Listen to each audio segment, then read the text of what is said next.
Vamos a preguntarle a Álvaro Vargas Llosa, que está con nosotros y ha comunicado, sobre su mirada, su lectura de todo lo que ha sucedido en los últimos días en nuestro país. La vacancia se produjo del presidente Vizcarra el 9 de noviembre y miren, en menos de una semana el desenlace ha sido tan dramático como eso. Viéndolo del lado lamentable, diríamos que hubiésemos, si la sensatez hubiese primado, ahorrado todo el drama que hemos vivido estos últimos días, que ha incluido la muerte de 2 personas, algunas desaparecidas y otras personas heridas. Pero por otro lado ha sido un despertar ciudadano que, sobre todo protagonizado por la juventud, a esa que con desprecio se decía no tenía compromiso por la democracia y por el país. Álvaro, ¿cómo estás? Qué gusto saludarte, muy buenos días, muchas gracias por contestar nuestra llamada. ¿Cuál es tu mirada? ¿Cuál es tu lectura? ¿Qué cosa ha pasado? ¿Qué es lo que tenemos que aprender? ¿Qué cosa queda pendiente y por dónde encontrarle una salida al problema que todavía está lamentablemente vigente? Hola Glatzer, ¿cómo estás? Encantado de estar contigo y con tus numerosos oyentes y televidentes ahora. Muy lamentable, pero nada sorprendente, Glatzer. Hay un proceso de deterioro institucional en el país que lleva mucho tiempo, del que hemos hablado muchas veces y que evidentemente no se resolvía con el cambio de Congreso, porque al final los grupos, las instituciones y los actores son los que son. Y aunque desde luego uno va salvando situaciones de tanto en tanto en la medida que ataja intentos de desestabilización democrática, de penetración antidemocrática del poder, no resuelve los problemas de fondo. De manera que aquí se logró, por supuesto, en un momento dado, en un impasse terrible que había generado el Congreso anterior, salvar esa situación con una disolución perfectamente constitucional y legítima de aquel Congreso, luego convocar elecciones, elegir a un nuevo Congreso.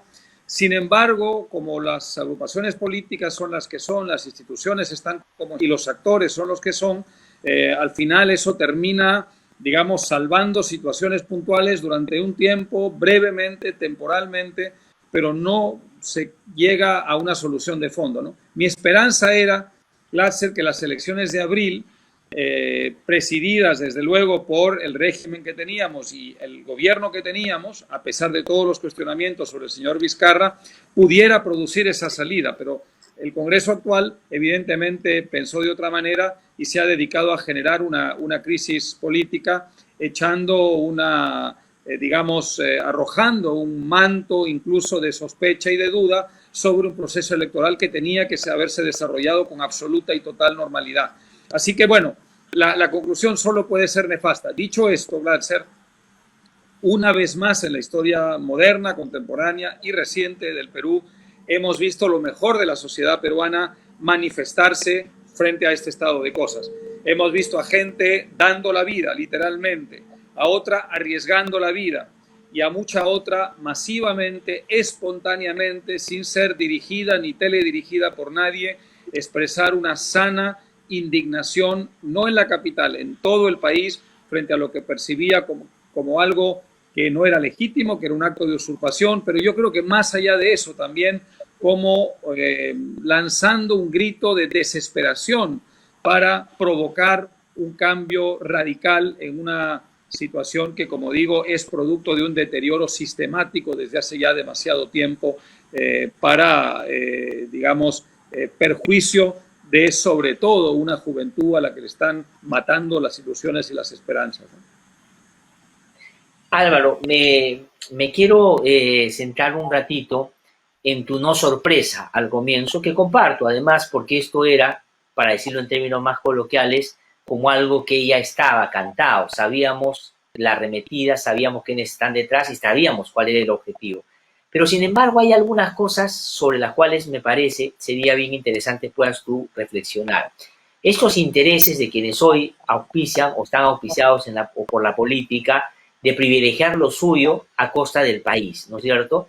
Antes era, digamos, un accionar más escondido, menos exhibido, y por lo tanto, de pronto, los que seguíamos más de cerca la política podíamos advertirlo, pero la gente no tanto. Pero ahora se hacen sin ningún reparo, es decir, el intento de traerse abajo la reforma educativa no ha sido un acto de escondidas, ha sido brutalmente abierto. ¿Por qué pasa eso? Porque esta gente decide ya no hacerlo escondida, sino hacerlo con una desfachatez que ya se nota a la distancia. Eso por un lado. Por otro lado, ¿qué hace que la gente estando en media pandemia decida salir? Porque yo creo que ellos se valieron mucho de lo que había pasado los meses previos, que la gente por cuidarse no iba a hacer ningún acto de manifestación de estas características, pero rompiendo todo eso la gente ha salido. Y lo tercero es esa constante, el desprecio a la movilización social. Es decir, el señor Antero Flores Alvarado, el señor Merino, para poner a los dos insignias, digamos, de ese gobierno de facto, los dos despreciaron a la población, diciendo que salían o porque estaban mucho tiempo en su casa, porque no tenían plata, porque era producto de la pandemia, y Merino de Lama diciendo que están asusados detrás por intereses que tendrán que investigarse. Estos elementos que, no voy a decir que son nuevos, pero han sido la constante, ¿cómo han jugado, digamos, para un escenario de esta naturaleza? Bueno, antes que nada, ¿por qué se atreven ahora a actuar desembosadamente y antes actuaban de manera más disimulada? Por una razón muy sencilla, Glatzel, porque ellos creían que aquellos que encarnaban la moralidad o por lo menos la lucha contra la corrupción habían sucumbido, habían colapsado y por tanto lo que impedía que ellos actuaran de una manera más abierta ya no iba a ser un obstáculo para ellos. Desde luego se equivocaron porque la otra parte de la ecuación la perdieron de vista y es que hay una ciudadanía activa, resistente y muy alerta. Para ellos el hecho de que hubiera cuestionamientos significativos sobre el señor Vizcarra, y yo no estoy aquí para defender al señor Vizcarra porque yo no tengo idea lo que va a pasar con esas investigaciones y ya nos hemos pillado los dedos tantas veces, Glasser, a lo largo de los últimos 20 años, que será la última persona que ponga las manos a fuego por el señor Vizcarra. Pero en cualquier caso, claramente él encarnaba en estos momentos, desde el punto de vista político, la lucha contra la corrupción. Había otros actores incluso más relevantes desde el punto de vista de la lucha contra la corrupción directamente, me refiero por supuesto a las instituciones jurisdiccionales, pero políticamente quien la encarnaba era él y la administración Vizcarra. En la medida que se empieza a cuestionar la conducta ética de Vizcarra, en la medida en que se empieza a percibir que hay un debilitamiento significativo de su autoridad moral y por tanto la de su gobierno, entonces esas personas que estaban actuando embosadamente pasan a actuar desembosadamente. Creo que este es un primer factor.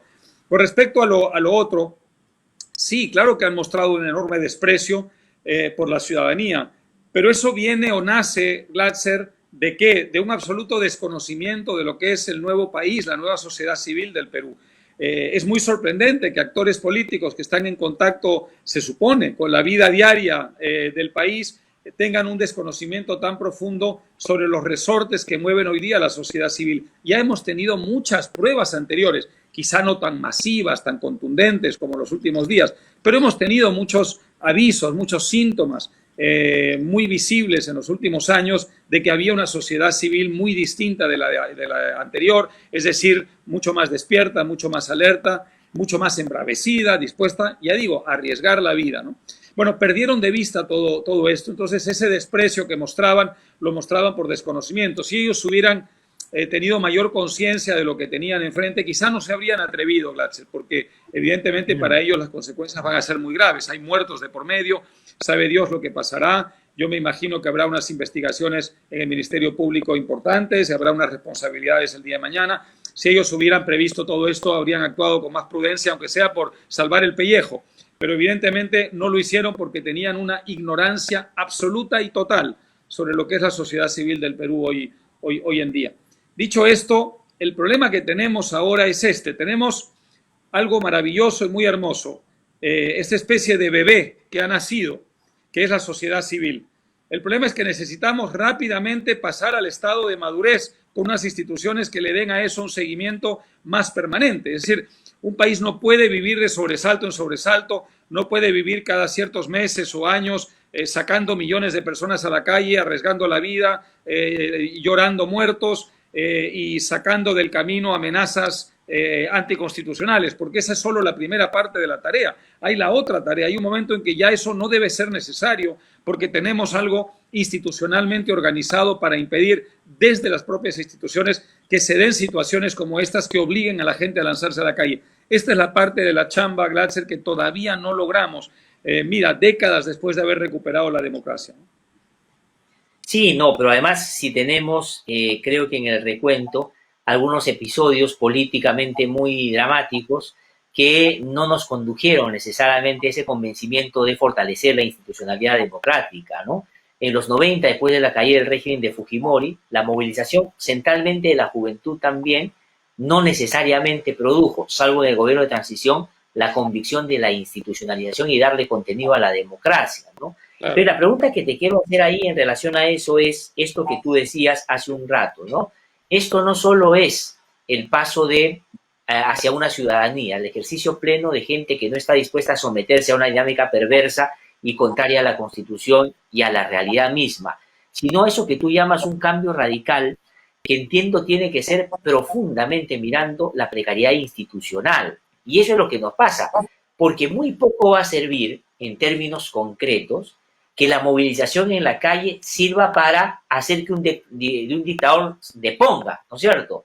Pero si tú no canalizas eso a la política para que la política cambie, vamos a estar en situaciones episódicas importantes, valientes, pero que no resuelven el problema. ¿Cómo hacemos para vincular lo uno con lo otro? Bueno, esto es lo más importante, Glatzel. Como digo, había un congreso donde había una presencia de no solamente de por lo menos un par de organizaciones políticas que habían jugado muy deslealmente con la democracia y una muy concretamente que había presidido una dictadura de una década en el Perú, de 8 años por lo menos, si contamos a partir del golpe del 92. Entonces, ese Congreso evidentemente se volvió una amenaza, un obstáculo permanente para la democracia. Se utilizó un mecanismo perfectamente constitucional y democrático para, digamos, disolver ese Congreso, convocar elecciones y producir un nuevo Congreso. Y en el lapso de tiempo corto que media entre una cosa y otra, ¿qué cosa pasa en el país? Bueno, que producimos un nuevo Congreso, pero ese Congreso que se produce es un Congreso evidentemente tan inmoral como el anterior y tan absolutamente carente de convicciones democráticas como el anterior, a pesar de que en él las fuerzas supuestamente antidemocráticas únicas que había en el país están mucho menos representadas y las fuerzas supuestamente democráticas que había en el país a la espera de una responsabilidad de Estado están hoy día mucho más representadas en ese Congreso. Y sin embargo la conducta del Congreso es lo mismo. Entonces, ¿cómo digamos, pasamos a ese cambio? Bueno, antes que nada hay unas elecciones, gracias. Hay una consulta muy importante en las urnas. A la gente se le va a pedir algo extraordinariamente importante. ¿Quién quiere usted que gobierne a partir del próximo 28 de julio? Yo estoy asumiendo, evidentemente, que pase lo que pase en las próximas horas, ese calendario electoral sacrosanto se va a preservar. Y esta es la primera condición de quien quiera ejercer la primera magistratura interinamente hasta julio, por supuesto, respetar y hacer respetar el calendario electoral. Una vez que se produzca esta digamos, solución inmediata e interina, hay que pasar a una campaña electoral en la que hay que tener una participación muy directa para recordar a la gente cuál ha sido la conducta en todo este tiempo de ciertas organizaciones y ciertos dirigentes políticos y hacer que la gente vea con claridad el peligro de darle una oportunidad de gobierno o incluso una representación parlamentaria significativa en el próximo Congreso a instituciones y a líderes que lo único que van a hacer es garantizar 5 años más de caos, de inestabilidad, de deslealtad democrática. Así que lo primero es eso, producir en estas elecciones un resultado mucho mejor que las anteriores. Lo segundo es que quien asuma el próximo gobierno, que salga, digamos, legítimamente elegido en las urnas, hombre o mujer, tenga muy claro que hay unas instituciones hoy funcionando de manera autónoma, de manera seria y creíble en la lucha contra la corrupción,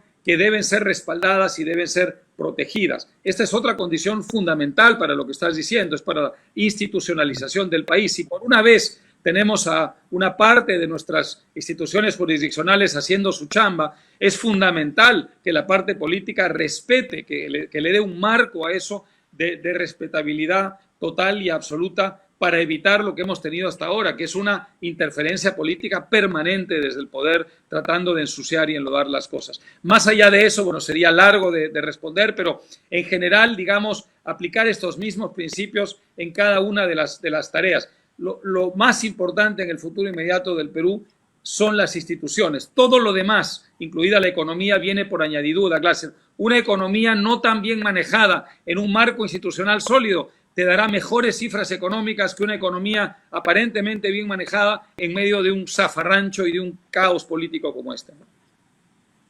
Que es lamentablemente lo que ha sido, Álvaro, la constante en los últimos tiempos, ¿no? Hemos auspiciado un crecimiento sin institucionalidad o hemos entendido que la institucionalidad solo tiene que concentrarse en aquello que cuida bien la caja fiscal y no hemos hecho la reforma del Poder Judicial, no hemos reformado la política, no hemos hecho otras cosas que Claro, quedan como tarea claro. pendiente.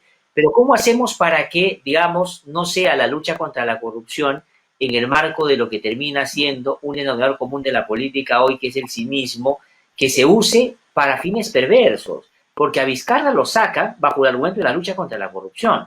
Es decir, ese Congreso lo saca diciendo que es porque es un corrupto, pero sin embargo, solamente para seguir la nominación que ya el Ministerio Público le ha puesto a algunos de ellos en investigaciones que están haciendo, literalmente uno podría decir, los gángsters de la política han sacado a Vizcarra, o sea, en términos literales, o sea, no estoy exagerando, pero lo hacen diciendo que es contra la corrupción. Y yo coincido contigo, yo creo que el destino de Vizcarra es judicial, por lo menos un tiempo largo, y creo porque hay motivos para algo que va a ser, creo yo, por la seriedad con la que se va a investigar en el camino fortaleciéndose ese caso. Pero esa es otra historia. Pero ¿cómo hacemos para que la lucha contra la corrupción no se desvirtúe? Porque en boca de todo el mundo, y siendo muchos de ellos más bien protagonistas de la corrupción, el asunto puede lamentablemente irse diluyendo. Claro, lo hacemos traduciendo lo que hemos visto en la sociedad civil en estos días en unas organizaciones políticas que actúen exactamente de la misma manera. ¿A qué me refiero? Vamos a suponer que tú y yo fuéramos congresistas hace 10 días, tenemos información, como la tiene todo el país, de que hay sobre el señor Vizcarra unas nubes crecientemente negras que se están allí reuniendo sobre su horizonte, digamos, inmediato. Bueno, muy bien. Evidentemente hay ahí cosas importantes que investigar, evidentemente hay unas dudas perfectamente legítimas, pero nosotros tenemos como seres racionales, conscientes de lo que es la historia reciente del Perú y de las urgencias institucionales, urgencias y carencias institucionales que tiene el país, tenemos que ser capaces de separar ambas cosas. El señor Vizcarra se va el 28 de julio, no falta nada, o se iba el 28 de julio, no faltaba nada, Glatzer. Y nosotros teníamos que ser capaces de separar ambas cosas, decir, bueno, hay una institucionalidad que preservar, hay una estabilidad institucional que preservar, hay un proceso electoral en ciernes. Preservemos todo eso y una vez que el señor Vizcarra salga del poder, entonces que se produzca lo que tenga que producirse. Se tiene que producirse el antejuicio político, se tiene que producirse luego una investigación en el Ministerio Público, en fin, que se sigan los cauces y los mecanismos. Pero lo que no se puede hacer es lo que han hecho ellos, que es utilizar un pretexto para tomar el poder. Para ellos la lucha contra la corrupción no era una causa auténtica, era un pretexto, como lo has dicho tú. Ellos han dicho, el señor Vizcarra está bajo cuestionamiento, esta es la nuestra. Y entonces han aprovechado esa oportunidad que se les ha abierto para dar un zarpazo. Con lo cual no han ayudado a nada, ni a la lucha contra la corrupción, porque en este caso lo que han creado es la idea de que todos somos igualmente corruptos y evidentemente devalúan la verdadera lucha contra la corrupción y en segundo lugar, por supuesto, mucho menos aún han contribuido con la democracia, a purgar, a depurar las instituciones de la democracia y la presidencia de la República, porque mira el caos que han creado. En este momento no hay gobierno, no hay presidente y hay unas enormes dudas. Es más, hay una situación peor. Nadie quiere ser presidente en este momento, Glatzer. Nadie quiere ser presidente realmente en este momento. Entonces, han logrado lo peor de ambos mundos.